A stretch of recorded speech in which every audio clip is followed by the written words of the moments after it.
പ്രവാസ ലോകത്തെ വാർത്തകളും വിശേഷങ്ങളും അതുപോലെ മാറി മാറി വരുന്ന നിയമങ്ങളും നേരത്തെ അറിയാൻ ഈ ചാനൽ സബ്സ്ക്രൈബ് ചെയ്യൂ. അടുത്തുള്ള ബെല്ലൈക്കൺ എനേബിൾ ചെയ്യാൻ മറക്കേണ്ട. നമസ്കാരം, ഒമാൻ വാർത്തകളിലേക്ക് സ്വാഗതം. ഇന്ന് മാർച്ച് 6. പ്രധാന വാർത്തകൾ. ന്യൂനമർദ്ദത്തിന്റെ ഭാഗമായി കഴിഞ്ഞ 2 ദിവസത്തിനിടെ ഏറ്റവും കൂടുതൽ മഴ ലഭിച്ചത് മുസന്തം ഗവർണറേറ്റിലെ ഖസബ് വിലായത്തിൽ.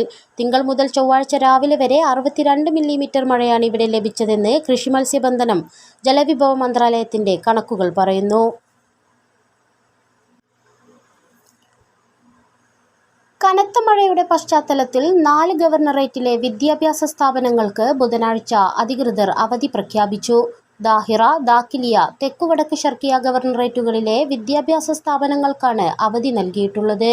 രാജ്യത്തെ വടക്കൻ ഗവർണറേറ്റുകളിൽ കനത്ത മഴയാണ് തുടരുന്നത്. മുൻകാല തെരഞ്ഞെടുപ്പുകളിൽ പൊന്നാനിയിൽ സീറ്റ് വിൽപ്പന നടത്തിയിരുന്ന CPM ഇത്തവണ പാർട്ടിയുടെ ചിഹ്നം വരെ വിറ്റുവെന്ന മുസ്ലിം യൂത്ത് ലീഗ് മലപ്പുറം ജില്ലാ പ്രസിഡന്റ് ഷെരീഫ് കുറ്റൂർ പറഞ്ഞു. പാർലമെന്റ് തെരഞ്ഞെടുപ്പിന് മുന്നോടിയായി മസ്കത്ത് KMCC മലപ്പുറം ജില്ലാ കമ്മിറ്റി സംഘടിപ്പിച്ച ഒരുക്കം 2024 പരിപാടിയിൽ മുഖ്യപ്രഭാഷണം നടത്തുകയായിരുന്നു അദ്ദേഹം. ഇന്ത്യയുടെ നിർമ്മിതിയിൽ മുസ്ലിം ലീഗ് നേതാക്കൾ വഹിച്ച പങ്കും ET Muhammad Basheer, doctor MP Abdussamad Samadani എന്നിവർ പാർലമെന്റിൽ നടത്തിയ ഇടപെടലുകളെയും കുറിച്ച് അദ്ദേഹം വിശദീകരിച്ചു. വിശുദ്ധ റമദാനിൽ യമനിലെ ജനങ്ങൾക്ക് കൈത്താങ്ങുമായി ഒമാൻ ചാരിറ്റബിൾ ഓർഗനൈസേഷൻ 26,400 ഭക്ഷണ കിറ്റുകൾ യമനിലെ അൽ മഹ്റ ഗവർണറേറ്റിലേക്ക് കയറ്റി അയച്ചു. 95 ട്രക്കുകളും ട്രെയിലറുകളുമായാണ് സഹായങ്ങൾ എത്തിച്ചത്. ഓരോ കിറ്റുകളിലും റമദാനിലുടനീളം കുടുംബങ്ങൾക്ക് കഴിയാവുന്ന അവശ്യവസ്തുക്കളും മറ്റും അടങ്ങിയിട്ടുണ്ട്. ഇഫ്താർ ഫാസ്റ്റിംഗ് പദ്ധതിക്ക് കീഴിലാണ് ഭക്ഷണപ്പൊതികൾ എത്തിച്ചതെന്ന് ഒമാൻ ചാരിറ്റബിൾ ഓർഗനൈസേഷൻ പ്രസ്താവനയിൽ പറഞ്ഞു. മേഖലയിൽ ബുദ്ധിമുട്ടുകളും പ്രതികൂല സാഹചര്യങ്ങളും നേരിടുന്നവർക്ക് നിർണായക പിന്തുണ നൽകുന്നതിന്റെ ഭാഗമായാണ് യമനിലേക്ക് ഒമാന്റെ കരുതൽ കരങ്ങൾ നീണ്ടതെന്ന് അധികൃതർ വ്യക്തമാക്കി. ബർക്കയിലെ പ്രധാന പാർക്കുകളിലൊന്നായ നസീം പാർക്കിന്റെ മുഖം മിനുക്കാൻ മസ്കത്ത് മുനിസിപ്പാലിറ്റി.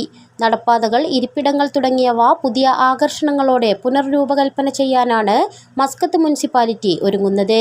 ഗെയിമുകൾ ഇൻസ്റ്റാൾ ചെയ്യുന്നതിനായി ഈ മേഖലയിൽ വിദഗ്ധരായ കരാറുകാരിൽ നിന്ന് മുനിസിപ്പാലിറ്റി ടെൻഡർ ക്ഷണിച്ചു. പാർക്കിലുടനീളം സ്ഥാപിക്കുന്ന കമാനങ്ങൾക്കും മറ്റുമായി ബിഡുകൾ ക്ഷണിച്ചിട്ടുണ്ട്. മസ്കത്തിൽ നിന്ന് 60 കിലോമീറ്റർ അകലെ സ്ഥിതി ചെയ്യുന്ന നസീം പാർക്ക് നഗരത്തിലെ ഏറ്റവും പഴക്കം ചെന്ന ലാൻഡ്മാർക്കുകളിലൊന്നാണ്. മസ്കത്ത് ഫെസ്റ്റിവലിന്റെ പ്രധാന വേദികളിലൊന്നാണിത്. വാരാന്ത്യ ദിനങ്ങളിലടക്കം സ്വദേശികളും വിദേശികളുമടക്കം 100 കണക്കിന് ആളുകളാണ് ഇവിടെ എത്താറുള്ളത്. വിശ്വാസികളുടെ വസന്തമായ വിശുദ്ധ റമദാൻ പടിവാതിൽക്കലെത്തി നിൽക്കെ നാടും നഗരവും വരവേൽപ്പിനൊരുങ്ങി. റമദാനെ വരവേൽക്കാനുള്ള എല്ലാ ഒരുക്കങ്ങളും മാസങ്ങൾക്ക് മുമ്പ് തന്നെ സ്വദേശികൾ ആരംഭിച്ചിരുന്നു. റമദാനിൽ ഉപയോഗിക്കാനുള്ള ഈത്തപ്പഴങ്ങളും കൗവയുടെ മസാലക്കൂട്ടുകളുമൊക്കെ നേരത്തെ തയ്യാറാക്കി വെക്കുക സ്വദേശികളുടെ പതിവാണ്. റമദാനിൽ ഉപയോഗിക്കുന്ന ഇത്തരം ഉൽപ്പന്നങ്ങൾ ഏറെ കരുതലോടെയാണ് സ്വദേശികൾ തയ്യാറാക്കുന്നത്. അതിനിടെ റമദാനിൽ പഴവർഗ്ഗങ്ങളും മറ്റും ലഭ്യത ഉറപ്പുവരുത്താനും വിലവർധന പിടിച്ചു നിർത്താനും എല്ലാ ശ്രമങ്ങളുമായി അധികൃതരും രംഗത്തുണ്ട്. റമദാനിൽ ആവശ്യമായ പഴവർഗ്ഗങ്ങൾ എത്തിക്കാനും ഇറക്കുമതി ചെയ്യാനും അധികൃതർ പഴം പച്ചക്കറി മേഖലയിലെ ഇറക്കുമതിക്കാരുമായി നിരന്തരം ബന്ധപ്പെടുകയും ഇവയുടെ ലഭ്യതയ്ക്കായി എല്ലാ നടപടികളും സ്വീകരിക്കുന്നുണ്ട്. ഈ വർഷം സുഖകരമായ കാലാവസ്ഥയാണ് റമദാനിൽ പ്രതീക്ഷിക്കുന്നത്. ഇപ്പോൾ ഒമാന്റെ പല ഭാഗത്തും തകർത്ത് പെയ്യുന്ന മഴ സുഖകരമായ കാലാവസ്ഥയ്ക്ക് കാരണമാക്കും. എന്നാൽ മാങ്ങ അടക്കമുള്ള ചില പഴവർഗ്ഗങ്ങളുടെ സീസൺ അല്ലാത്തതിനാൽ ഇത്തരം പഴവർഗ്ഗങ്ങളുടെ വില ഉയർന്നു തന്നെ നിൽക്കും. ലോകത്തിലെ ഏറ്റവും വലിയ ടൂറിസം ഫോറമായ ITB ബെർലിൻ കൺവെൻഷനിൽ പങ്കാളിയായി ഒമാനും. ITB ബെർലിൻ 2024 ഔദ്യോഗിക പങ്കാളിയായാണ് സുൽത്താനേറ്റ് സംബന്ധിക്കുന്നത്. ഒമാനിലെ ട്രാവൽ ടൂറിസം വ്യവസായം മെച്ചപ്പെടുത്തുന്നതിനും രാജ്യത്തേക്കുള്ള വിനോദസഞ്ചാരികളുടെ വരവ് വർദ്ധിപ്പിക്കാനുമുള്ള പ്രധാന അവസരമാണ് ഈ പരിപാടി. വിനോദസഞ്ചാര മേഖല വികസിപ്പിക്കുന്നതിലും പ്രമുഖ ആഗോള വിനോദസഞ്ചാര കേന്ദ്രമെന്ന നിലയിൽ അതിന്റെ റാങ്ക് ഉയർത്തുന്നതിലും രാജ്യത്ത് വാഗ്ദാനമായ നിക്ഷേപാവസരങ്ങൾ പ്രോത്സാഹിപ്പിക്കുന്നതിലുമുള്ള സുൽത്താന്റെ പ്രതിബദ്ധതയെ ഊന്നിപ്പറയുകയാണ് ഈ പങ്കാളിത്തത്തിലൂടെ അധികൃതർ ലക്ഷ്യമിടുന്നത്. ഈ വർഷം ഹജ്ജിന് പോകാൻ യോഗ്യത നേടിയവർ ആവശ്യമായ പ്രതിരോധ വാക്സിനുകൾ എടുക്കണമെന്ന് ആരോഗ്യ മന്ത്രാലയം ആവശ്യപ്പെട്ടു. പൗരന്മാർക്കും താമസക്കാർക്കും ഓരോ ഗവർണറേറ്റിലെയും മന്ത്രാലയം വ്യക്തമാക്കിയ ആരോഗ്യ സ്ഥാപനങ്ങളിൽ പോയി വാക്സിൻ സ്വീകരിക്കാവുന്നതാണ്. Seasonal flu, meningococcal conjugate vaccine എന്നിവയാണ് എടുക്കേണ്ടത്. മെനിഞ്ചൈറ്റിസിൻ്റെ സങ്കീർണതകളിൽ നിന്ന് സംരക്ഷിക്കാനുതകുന്ന മെനിങ്ങോകോക്കൽ കൺജുഗേറ്റ് വാക്സിന് 5 വർഷത്തെ സംരക്ഷണ കാലാവധിയുണ്ട്. അതിനാൽ ഈ വാക്സിൻ എടുത്ത് 5 വർഷമായിട്ടില്ലെങ്കിൽ ഇത് വീണ്ടും സ്വീകരിക്കേണ്ടതില്ല. എന്നാൽ ഈ വാക്സിൻ മുമ്പ് എടുത്തിട്ടുള്ളതാണ് എന്നതിന് തെളിവ് ഹാജരാക്കണം. തീർത്ഥാടകർ ഹജ്ജ് യാത്രയ്ക്ക് 10 ദിവസം മുമ്പെങ്കിലും ഈ വാക്സിനുകൾ എടുക്കണമെന്നും ആരോഗ്യ മന്ത്രാലയം ആവശ്യപ്പെട്ടു. അണുബാധയുടെ വ്യാപനം തടയുന്നതിനും പൊതുജനാരോഗ്യം സംരക്ഷിക്കുന്നതിനുമായി സൗദി അറേബ്യയിൽ പ്രവേശിക്കുന്നതിന് മുകളിൽ പറഞ്ഞ വാക്സിനുകൾ എടുക്കേണ്ടത് അത്യാവശ്യമാണെന്നും അധികൃതർ അറിയിച്ചു. വിദേശത്തേക്ക് കയറ്റുമതി ചെയ്യുക എന്ന ലക്ഷ്യത്തോടെ വലിയ ഉപകരണങ്ങൾ മോഷ്ടിച്ച സംഭവത്തിൽ അൽ വുസ്ത ഗവർണറേറ്റിൽ നിന്ന് 5 പേരെ റോയൽ ഒമാൻ പോലീസ് അറസ്റ്റ് ചെയ്തു. അറബ് ഏഷ്യൻ രാജ്യങ്ങളിൽ നിന്നുള്ള പ്രതികളെ ഗവർണറേറ്റ് പോലീസ് കമാൻഡാണ് പിടികൂടിയത്. അവർക്കെതിരെ നിയമ നടപടികൾ പൂർത്തിയായി വരികയാണെന്ന് റോയൽ ഒമാൻ പോലീസ് അറിയിച്ചു. അണ്ടർ-19 ലോകകപ്പ് യോഗ്യതാ ഡിവിഷൻ ടൂർണമെന്റിൽ ഒമാൻ ജേതാക്കളായി. തായ്ലൻഡിൽ നടന്ന ഫൈനലിൽ ഹോങ്കോങ്ങിനെ 100 റൺസിന് തോൽപ്പിച്ചാണ് ഒമാൻ കൗമാരപ്പട വിജയകിരീടം ചൂടിയത്. ആദ്യം ബാറ്റ് ചെയ്ത ഒമാൻ നിശ്ചിത 50 ഓവറിൽ 5 വിക്കറ്റ് നഷ്ടത്തിൽ 249 റൺസാണ് എടുത്തത്. മറുപടി ബാറ്റിംഗിനിറങ്ങിയ ഹോങ്കോങ്ങിനെ ഒമാന്റെ ചുണക്കുട്ടികൾ 149 റൺസിന് ചുരുട്ടിക്കെട്ടുകയായിരുന്നു.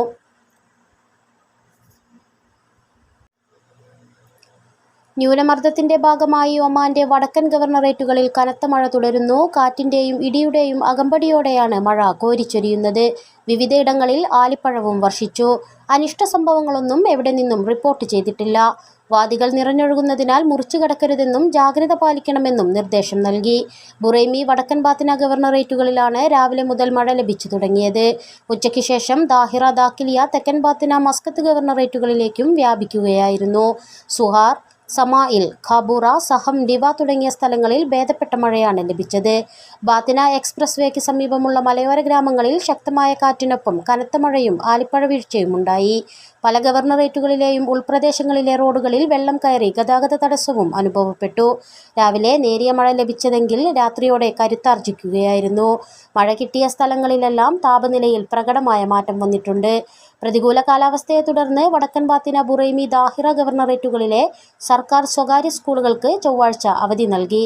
മസ്കത്ത് ഗവർണറേറ്റിൽ ഉച്ചയ്ക്ക് ശേഷവും ക്ലാസുകൾ നടന്നില്ല.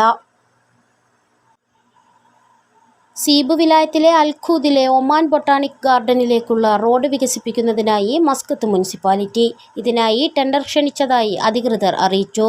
സ്പെഷ്യൽ ടാസ്ക് ഫോഴ്സ് റൗണ്ട് എബൌട്ടിനെ ഒമാൻ ബൊട്ടാണിക് ഗാർഡൻ റൗണ്ട് എബൌട്ടുമായി ബന്ധിപ്പിക്കുന്ന 1.5 കിലോമീറ്റർ ദൂരമാണ് പദ്ധതിയിൽ ഉൾപ്പെട്ടിട്ടുള്ളത്.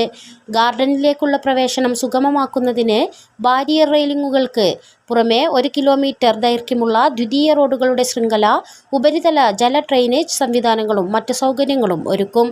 ഒമാൻ ബൊട്ടാണിക് ഗാർഡന്റെ 90% നിർമ്മാണവും പൂർത്തിയായതിനാൽ ഈ വർഷം പരീക്ഷണ പ്രവർത്തനങ്ങൾ നടത്തുമെന്നാണ് പൈതൃക ടൂറിസം മന്ത്രി സലിം ബിൻ മുഹമ്മദ് അൽ മഹ്റൂഖി അറിയിച്ചിട്ടുള്ളത്.